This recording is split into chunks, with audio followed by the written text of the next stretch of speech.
జాగ్రత్త పడాలా అని చెప్తారే కానీ ఇంకా జాగ్రత్త పడడానికి ఇంకెంత చేయాలా? అమ్మాయిలు జాగ్రత్తలు పడుతూనే ఉన్నారు, కానీ ఎక్కడ కూడా క్రైమ్ రేట్ అనేది ఆ మహిళల పైన జరిగేది తగ్గట్లేదు. మనం అమ్మాయికి ఎంత చెప్తామో దానికన్నా 100 రెట్లు ఎక్కువ అబ్బాయిల తల్లిదండ్రులకు చెప్పాలా. ఇళ్లలో మగపిల్లలు ఏం చేస్తున్నారు, ఏ విధంగా ఎవరితో ఫ్రెండ్షిప్ చేస్తున్నారు, ఎటువంటి అలవాట్లకి వాళ్ళు అలవాటు పడుతున్నారు అనేది కూడా ఒక కన్నేసి పెట్టాలనేది. ఎందుకంటే ఇప్పుడు చట్టం చాలా చాలా చాలా చాలా సివియర్ గా ఉండబోతుంది. తెలుగుదేశం పార్టీ ప్రభుత్వంలో అధికారంలోకి వచ్చిన తర్వాత ఎవరైనా మహిళల పైన దాడులు చేసినా, ఎవరైనా చిన్నపిల్లల పైన అఘాయిత్యాలు చేసిన వాళ్ళకి చట్టం చాలా తీవ్రంగా శిక్షించబోతుంది. అందుకే తల్లిదండ్రులకి అవగాహన పెంచడానికే ఈరోజు ఈ కార్యక్రమాలన్నీ కూడా పెట్టడం జరిగింది. అంతేకాకుండా స్కూల్లో ఇంకా ఎటువంటి అభివృద్ధి కార్యక్రమాలు చేయొచ్చు, ఇంకా స్కూల్ డెవలప్ కావడానికి ఇంకా ఏమైనా నిర్ణయాలు తీసుకునే ప్రభుత్వం ఏమైనా ఉన్నాయా, క్లాస్ రూమ్స్ ఎక్కడైనా ప్రాబ్లం ఉందా, వాష్రూమ్స్ ఎక్కడైనా ప్రాబ్లమ్స్ ఉన్నాయా, ఇంకా ఏమైనా చేయడానికి అవకాశం ఉందా అనేది మమ్మల్ని కూడా ఈరోజు ఇక్కడ భాగస్వాములు చేయడం జరిగింది.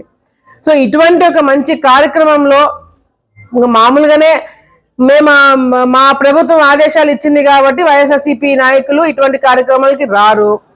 ఏమన్నా అంటే చంద్రబాబు నాయుడు తిడతారు, లేదంటే మమ్మల్ని తిడతారు, ప్రెస్ మీట్లు పెట్టి పెద్ద పెద్ద స్పీచ్లు ఇస్తారు. కానీ ఇటువంటి మంచి కార్యక్రమాలకి రమ్మంటే మాత్రం ఎవడు రాడు, కానీ వీళ్ళు మాకు సలహాలు ఇస్తారంట. ఇటువంటి ఈరోజు ఈ మంచి కార్యక్రమానికి అందరికీ పార్టీలకు అతీతంగా అందరికీ ఇన్విటేషన్ ఇవ్వడం జరిగింది. వైఎస్ఆర్సీపీ నాయకులు దీంట్లో పార్టిసిపేట్ చేయకూడదని వాళ్ళు నిర్ణయం తీసుకున్నారంట. అది వాళ్ళ కర్మ, ఏం చేయలేం దానికి.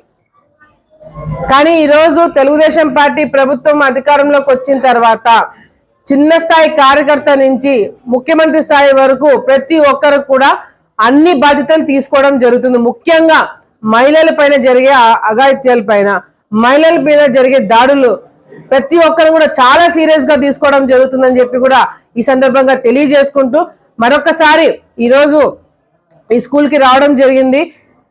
ఇక్కడ ఇంకా చాలా మంది మమ్మల్ని ఇన్వైట్ చేశారు, కానీ 2-3 అటెండ్ అవ్వడానికి మాత్రమే అవకాశం ఉంటుంది. అందరు కూడా అవగాహన ఇవ్వడం జరుగుతుంది. ముఖ్యంగా ఇక్కడ స్కూల్లో పనిచేస్తున్న టీచర్లు కావచ్చు, స్టాఫ్ కావచ్చు, ప్రిన్సిపల్ కావచ్చు, ఎంఈఓ గారు కావచ్చు, ప్రతి ఒక్కరు కూడా చెప్తున్నాం. ఈ స్కూలే కాదు, అన్ని స్కూల్స్ లో ఎవరైనా ఆడపిల్లల తల్లిదండ్రులు కానీ, ఆడపిల్లలు కానీ, ఎవరైనా సరే మగపిల్లలు కానీ ఎవరైనా వాళ్ళ పైన ఏదైనా ప్రాబ్లం ఉందని కంప్లైంట్ ఇచ్చిన 24 hours లో మీరు వెంటనే పోలీస్ డిపార్ట్మెంట్ కి కంప్లైంట్ చేయాలి.